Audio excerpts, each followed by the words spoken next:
And yes, we are live. It says we are live. Welcome, everyone. Thank you for joining on this Tuesday evening. I have Rob with me here.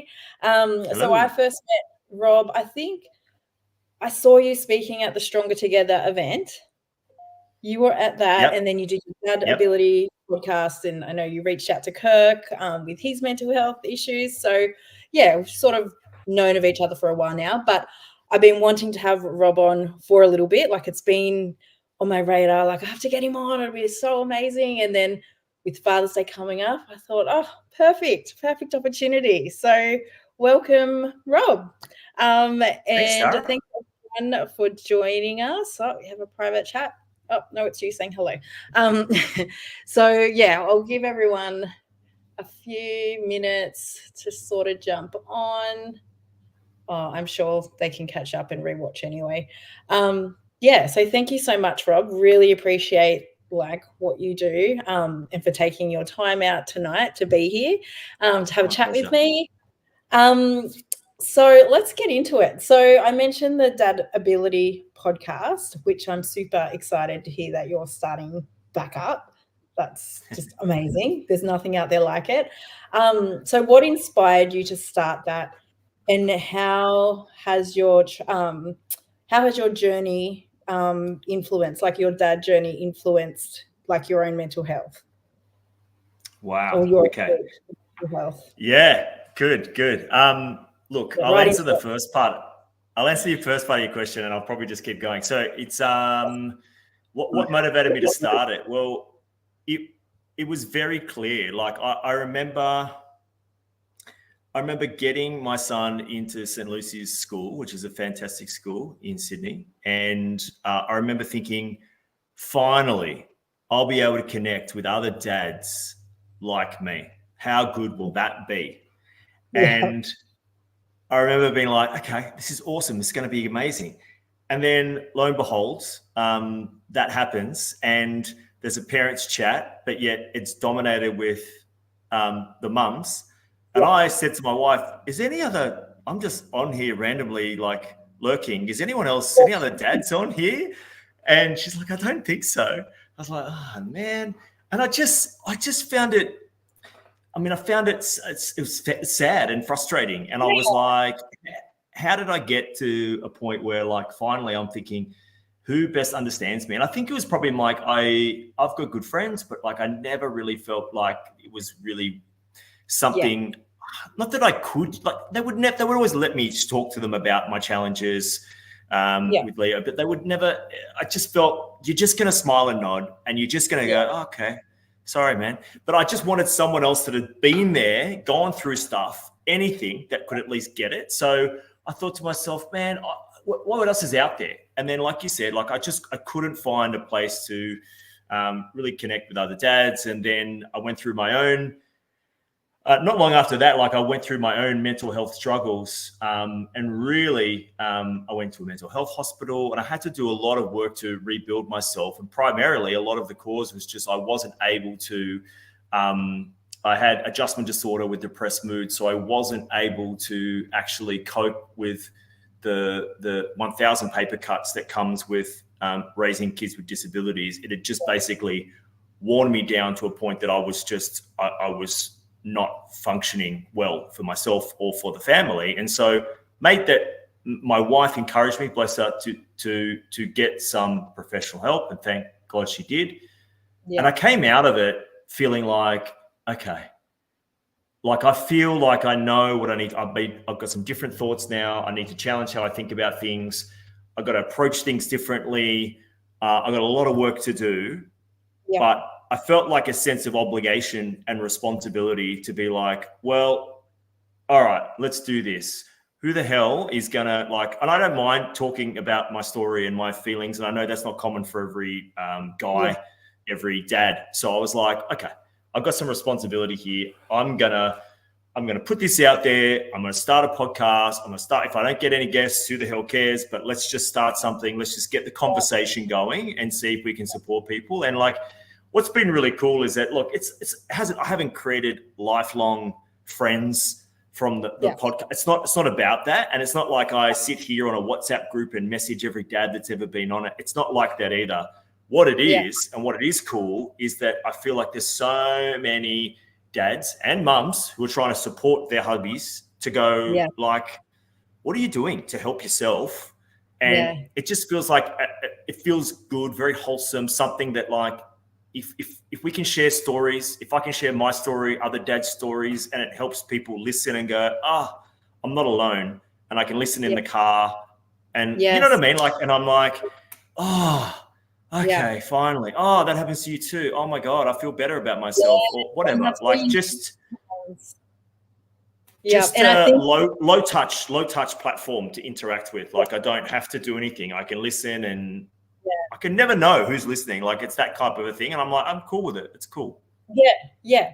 I think like knowing that you're helping people, whoever it is, like if it's one or two, like bonus. But was it sort of like a therapy outlet for you a little bit as well? Totally. Like 100%. Like 100%.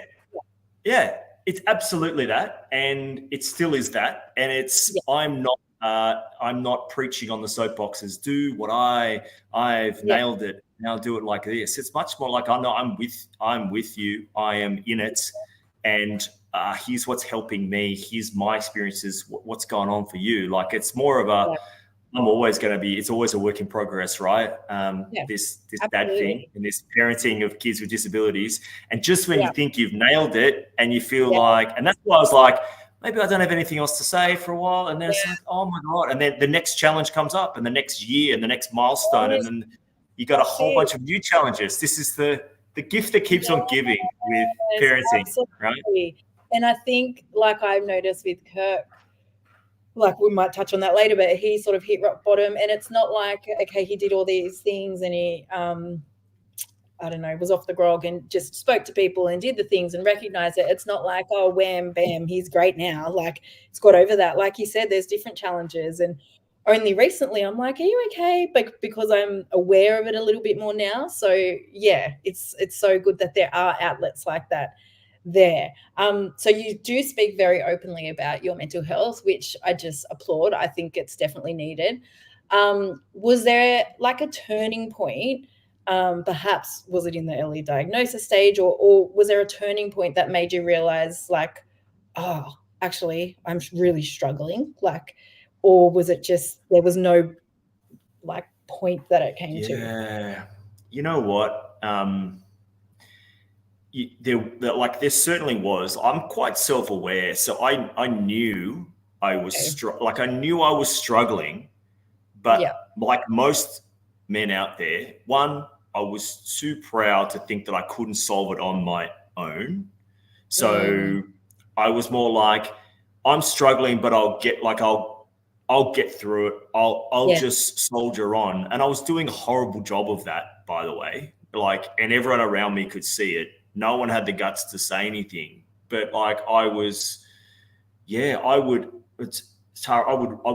there. I would make what I viewed to be a mistake. Like I would do something wrong in Leo's getting ready for bed routine, and it would set him off. I'd do the wrong order. And then I'd say to myself, the self-talk would be like, I can't do this. I'm never good at this. I always screw this up. This is ridiculous. Can't even do this right. Can't do anything right. And it would just keep going, and it would be a spiral. And I'd end up in the shower in tears, just like letting the shower run every night. And I knew I was in trouble. When I'm sitting in a car calling a helpline because I don't know what else to do, it's kind of like, what do I need to do? And I still to this day didn't have the answer. I remember vividly a heated argument. And I remember my wife saying to me, you need to like get out of here. Like you need to get out of here. And I'm like, and how the hell am I supposed to do that? Like I've got responsibilities, I've got work. I said to her, what would you do? Like if I wasn't here, how are you going to cope and juggle everything? Right. Like thinking that my very poor version of help at the time, as irrational and irate and dysregulated and reactive as I was thinking, you need that. Right. She said, honestly, it would be easier if you weren't here. Yeah, I thought too. And she That's was so brutally honest with me, and I just was floored. I was like, wow. So in my mind, I've told myself a story that I have to, like, there's no way out. Like, I have to find a way through. And in her mind, it's like, no, if you want to help us, go and get some help and come back, because being in this environment where you've still got the same challenges, you're not going to have the space you need to do it. And anyway, so that was the turning point, but it didn't come from me, but I was, it takes brave women. Like, behind every man, there's a better woman, right? So I have no problem saying that, but it's like, it takes someone brave to kind of like let someone know that this is how it is. That's interesting. I love that you were already self-aware that you were struggling, whereas in Kirk's case, he dragged on for like 6 years. Tiny little things changed over time, so I didn't notice. And I think maybe internally he did, but I think as dad, sometimes you're like, well, no, I have to be the rock because they're juggling so many things. So how can I be upset and stressed when they're the ones dealing with it? I'm just going to work. So I think that's what he was doing. So like, why do you think, I guess we know the answer, but like, why do you think so many men, especially children, dads with children with disabilities, struggle to ask for that help? Do you think it's that, like, those reasons? Yeah, I think it is. Like, absolutely. Yeah, I think it's those reasons. I think there's because it tackles it from a few angles, right? Like, angle number one, you have to be comfortable to talk about your feelings, what's going on from you. You have to be like okay to remove the stigma and the pride and the ego of asking for help and saying you can't do it. And you have to do that to the family and the most vulnerable people like around you. So you have to do that. You also, like, you have to be in a place of acceptance too, which for me was okay. Like, I was very accepting of this is the cards now, right? This is the life that's changed for us.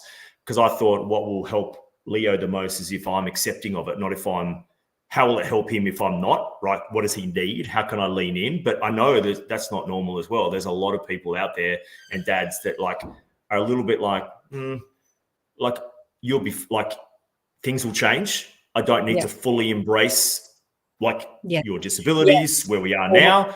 And so I think there's a lot that's stopping it. I think you need all of those things, right? So you might get one, but you might not get all of them. And so I think it's hard. Honestly, I think it's super hard. I wish I had the perfect advice for people. When I speak to dads, it's very clear to me though who's leaning in, what I would call leaning in, and fully like embraced what's going on and what they can do to be helpful. I think those dads, not only are they probably providing a bit more support, but they're helping themselves out as well. Because whenever they stay back in any level of denial about anything, it doesn't bode well longer term mental health wise. Yeah.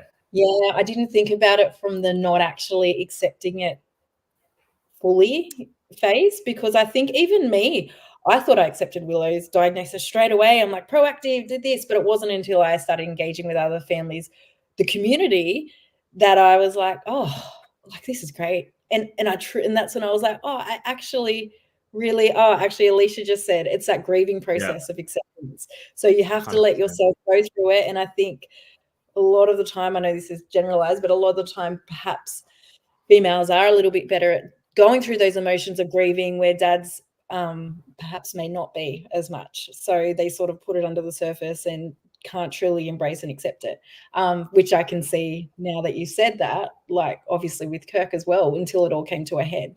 So we've said that, like, it's a constant balancing thing. It's not like, okay, like I've spoke to somebody, now everything's happy days, I'm great. So how do you balance the needs of like your parenting role and like your own needs? Like, what do you continue to do to make sure you're okay? Still a work in progress. Yeah. I'm laughing because it's like it's daily. It's like it's daily and it's Yes. weekly, and I can giggle because like I've had these thoughts a lot lately, and I'll be very honest. Like it's a struggle. Sometimes I feel like I have these selfish thoughts. Like on the weekend, I was like, I just want to go to the gym. Like I just want to do that for myself. And my wife was away, and I had Leah all day, and it was a long day, and I was just like. I had the shits. I was like, Yeah. I'd I look want to give it. around and I'd do that comparison thing, being like, sure, I'll follow you around here again and I'll do this here again. And I was thinking to myself, like, catch myself all the time having these like sometimes thoughts of like, is it selfish or is it just trying to do the right thing, like trying to make sure I'm okay and I get some balance? And then I kind of Yeah. have to constantly recalibrate and reframe. Yeah. And what helped me actually, it's interesting. Like, I don't mind sharing because what helped me over the weekend was like just shifting my perception of the situation a little bit. I was looking at Leo going, like, I'm your best friend. I'm looking at other kids having parties with other kids around him, around them, hanging out with their friends on the Yeah. weekend. And I'm like, all Leo wants to do is hang out with his friends on the weekend. That just happens to be me. And so Yeah. why am I upset? Why am I upset about him wanting to hang out with one of his best friends? He's having the time of his life. And so when I shifted Yeah. that perspective, that was enough to make me go, okay, stop now, get out of your head. Just hang out with one of your best friends. Because I was like, actually, and if we're honest, Tara, like we spend a lot of time with our kids, right? And it's isolating. And so, yeah, guess what? He's one of my best friends too. So, he hangs out with me. So it's kind of like, what am I doing? Yeah. Like, why am I so upset about this? Like, just get over yourself. I'm not gonna be Yeah. sitting here 10 years from now going, oh, geez, I wish I went to the gym.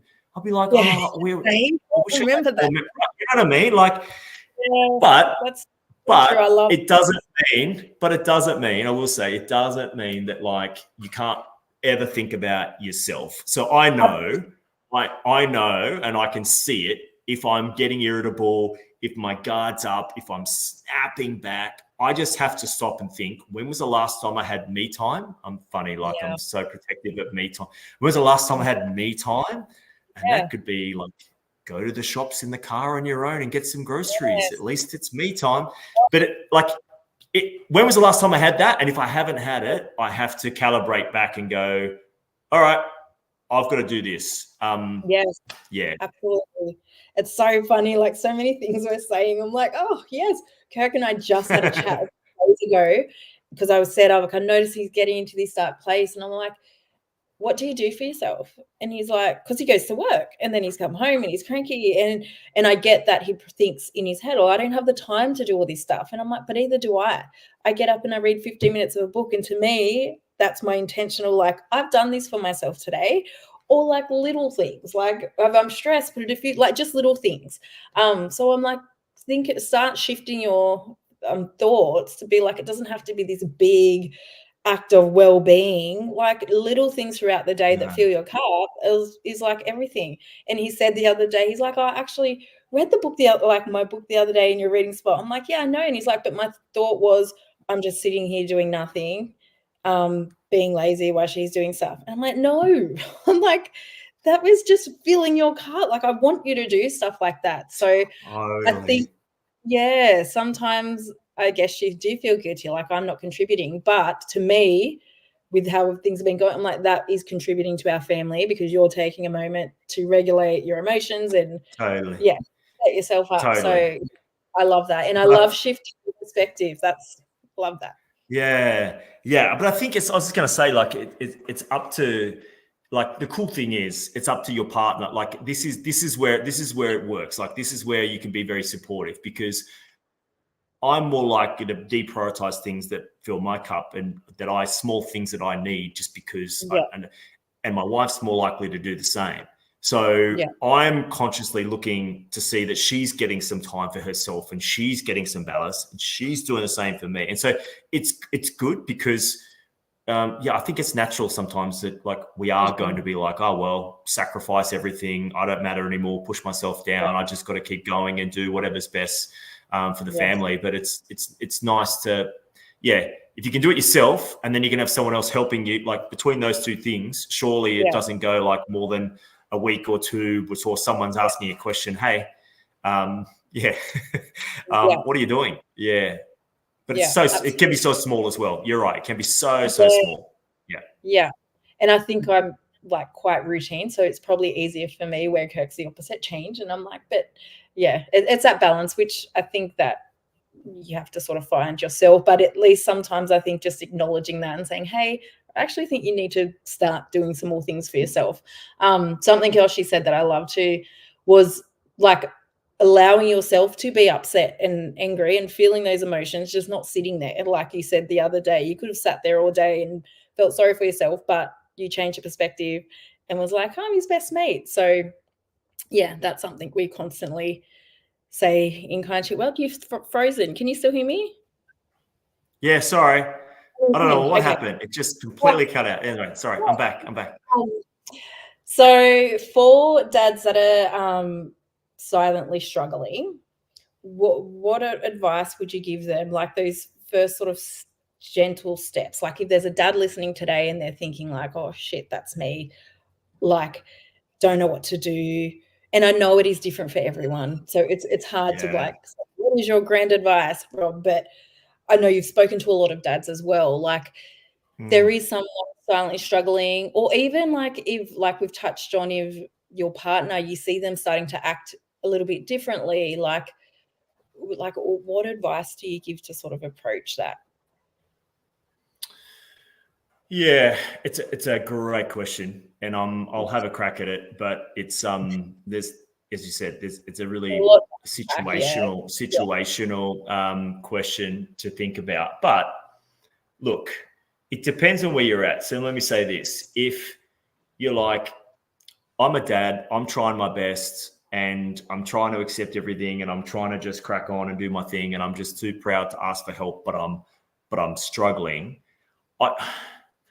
I think that a lot of the success that I've been able to have, and from speaking with other dads about how they think, if you can change how you think about things and you can kind of do some work on mindfulness and how you control your thoughts, which sounds like a little bit crazy, but it's actually it's so simple to start, and it's so like so when I say mindfulness, Tara, I mean like there's so many things that you can do as a dad that can improve mindfulness. And what I mean by that is we've got to, as dads and mums, we never know when our next challenge is. We just know it's coming, and we got to be ready for it mentally. Yeah. So to be ready for it, it's not enough to just turn up to the grand final and play.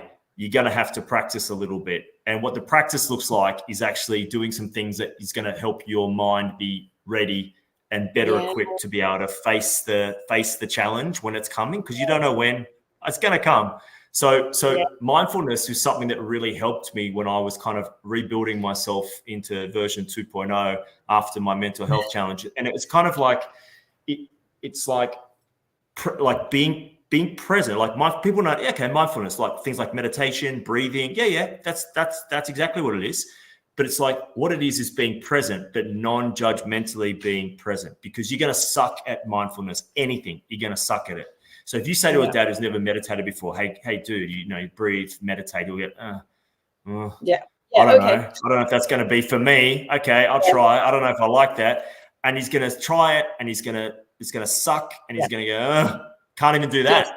So it might add to the problem versus like, mindfulness is about non-judgmental actions that are staying in the present. So if you could do meditation and you've never tried it, I think try it, because for me, it's really helped me. And it was 5 minutes a day, by the way. It's 5 minutes a day. It's not like 30 minutes, an hour, be a monk. No, 5 minutes.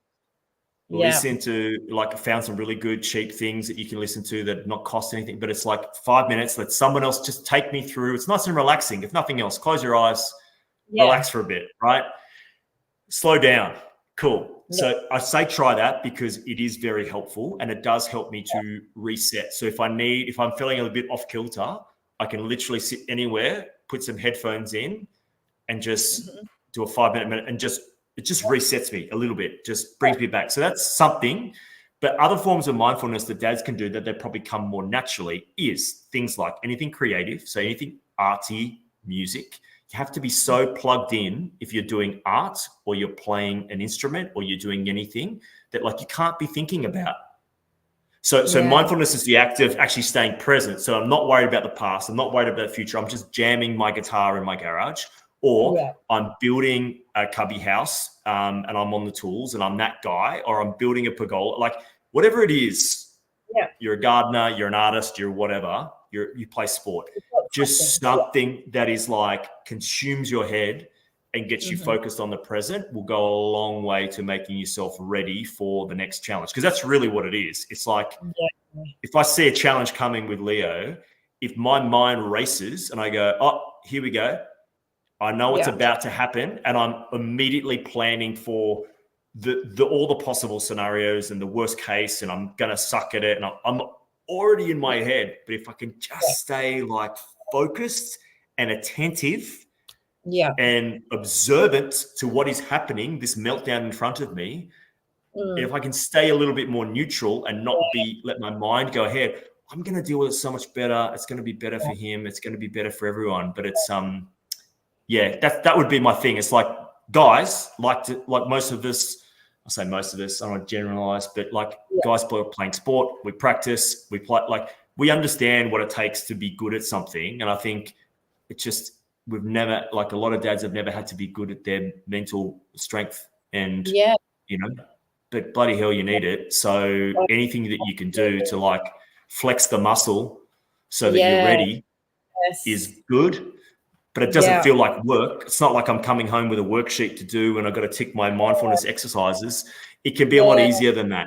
It can just be like some simple things to do for sure. And then the other thing I'd say is like really practical one, really lean in, like really lean. When I say by lean in, I mean, put your phone away, spend some time with your son or your daughter and just watch and be attentive and be present. And because a lot of the challenges that we have is because we're trying to multitask and we're horrible at it and we're doing other things. Some of the best times I've had is when I'm present and I'm just like I said, like hanging out with my best friend. I'm just doing that. And I'm not worried about the other stuff. And I'm seeing so much more than I would see if I was half distracted, half paying attention, half in a text message conversation. That I've lost the context because Leah's nonverbal. If I'm not paying attention, I'll miss it and sins can escalate. So it's just like, dude. So anyway, it's easier said than done, but like putting your phone somewhere else. Yeah. It's just being present. Those little things, because I think if you're not making that intention to be present or do those little things for yourself, then you do, your mind goes to like, oh, this is so hard. Everything's hard. The disability is hard, everything. And you can't get out of that. Kirk said to me that like we went through like Willow's Instagram and he's like, I don't remember any of this. It's like 5 years of memories. And he's like, I barely remember. And it's because he wasn't in the present. He wasn't living. All he was in is like fear. This is hard. I'm not good. This is like, he just couldn't enjoy those moments. So, and he's doing the meditation, he does meditation and all that stuff. And it does work. And it's the same. It's just like 5 minutes in your headphones. That's all it is, just to bring him into the moment. Well, you've covered so much. Like this has been so amazing. I know so many people are going to find it useful. To wrap it up, you've mentioned you're starting Dadability podcast. So everyone check that out, mums, carers, dads, everyone. So what's your hopes and future for that? Like how do you hope it impacts the mental health? Yeah, look, I just want to, as I said, I see like a bit of a responsibility.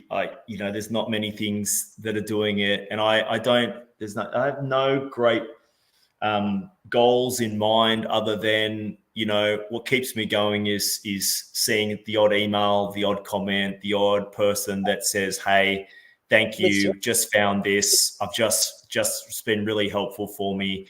Like that's the stuff. That's why I do it. If I can help the dad community in any way to feel stronger and more supported by having this like platform in place. It's not much, but it just feels like it's a good thing to have out there and have people to be able to, if they want to, like, get some support. It's helped dads that don't have kids with disabilities, by the way, because it's it's helped mums. Yeah, I've had a mum say to me, "Oh my God, I'm listening to this and I'm just kind of dropping things with my husband."